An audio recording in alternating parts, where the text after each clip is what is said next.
জনতার মঞ্চের উত্তাল ঢেউ। ১৯৯৬ সাল বাংলাদেশের রাজনৈতিক ইতিহাসে এক অস্থির ও মোড় ঘোরানোর বছর। মাত্র এক বছরের ব্যবধানে দুবার জাতীয় সংসদ নির্বাচন, এমন নজিরবিহীন পরিস্থিতির কেন্দ্রে ছিল এক নাম, জনতার মঞ্চ।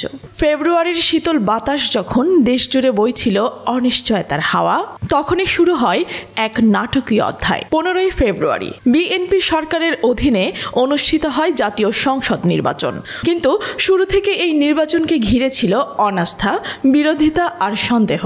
প্রধান বিরোধী দল আওয়ামী লীগ, জাতীয় পার্টি, জামাত ইসলাম সহ বড় বড় রাজনৈতিক শক্তিগুলো নির্বাচন বর্জনের ঘোষণা দেয়। কার্যত একদলীয় এই নির্বাচনে ভোটার উপস্থিতি ছিল মাত্র ২১%।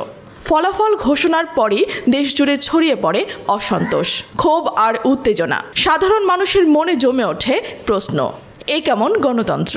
এমন টালমাটাল পরিস্থিতিতে আবির্ভাব ঘটে এক অনন্য গণতন্ত্রের প্ল্যাটফর্ম, জনতার মঞ্চ।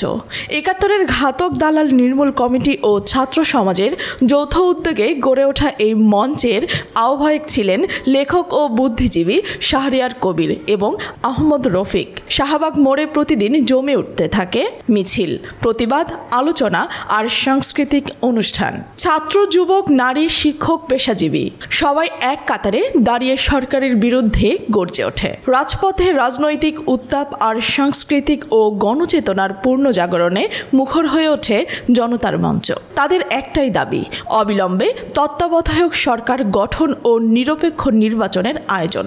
এই দাবিতে আন্দোলন ছড়িয়ে পড়ে সারা দেশে। ঢাকার বাইরেও গড়ে ওঠে আঞ্চলিক জনতার মঞ্চ। প্রথমে সরকার এই আন্দোলনকে গুরুত্ব না দিলেও দিন যত গড়ায় আন্দোলনের ঢেউ ততই ভয়াবহ হয়ে ওঠে। হরতাল, অবরোধ, অবস্থান কর্মসূচিতে অচল হয়ে পড়ে দেশ। আইন শৃঙ্খলা পরিস্থিতির অবনতি ঘটে, সংঘর্ষে প্রাণ হারায় অনেকে। এদিকে রাষ্ট্রের ভেতরেও শুরু হয় টানাপোড়েন। সেনাবাহিনীর ভেতর থেকে আসা অস্বস্তির খবর। রাষ্ট্রপতির সঙ্গে আলোচনায় সেনাবাহিনী জানিয়ে দেয়, রাজনৈতিক সমাধান ছাড়া উপায় নেই। এমনকি সচিবালয়েও ছড়িয়ে পড়ে আন্দোলনের উত্তাপ। সরকারের ২৪ জন সচিব একসাথে আন্দোলনের প্রতি সংহতি প্রকাশ করেন, যাদের সংগঠিত করেন মঈনুদ্দিন খান আলমগীর। তাদের বিরুদ্ধে রাষ্ট্রদ্রোহ মামলাও হয়। চতুর্মুখী চাপের মুখে সরকার পড়ে যায় কণ্ঠাসা। খালেদা জিয়া প্রথমে প্রতিরোধের চেষ্টা করলেও শেষ পর্যন্ত জনগণের চাপের মুখে মাথা নত করতে বাধ্য হন। ৩০ মার্চ মাত্র ৪৫ দিন বয়সী সংসদ বিলুপ্তির ঘোষণা করেন প্রধানমন্ত্রী। গঠিত হয় নিরপেক্ষ তত্ত্বাবধায়ক সরকার। দেশের ইতিহাসে প্রথমবারের মতো নিরপেক্ষ সরকারের অধীনে জাতীয় নির্বাচনের সিদ্ধান্ত হয়। ১২ই জুন আন্দোলনের বিজয় আসে। বহুদলীয় গ্রহণযোগ্য নির্বাচনে আওয়ামী লীগ ক্ষমতায় ফিরে আসে। ১৯৯৬ সালের এই রূপান্তর ছিল সংগঠিত জনগণের শক্তির এক উজ্জ্বল দৃষ্টান্ত।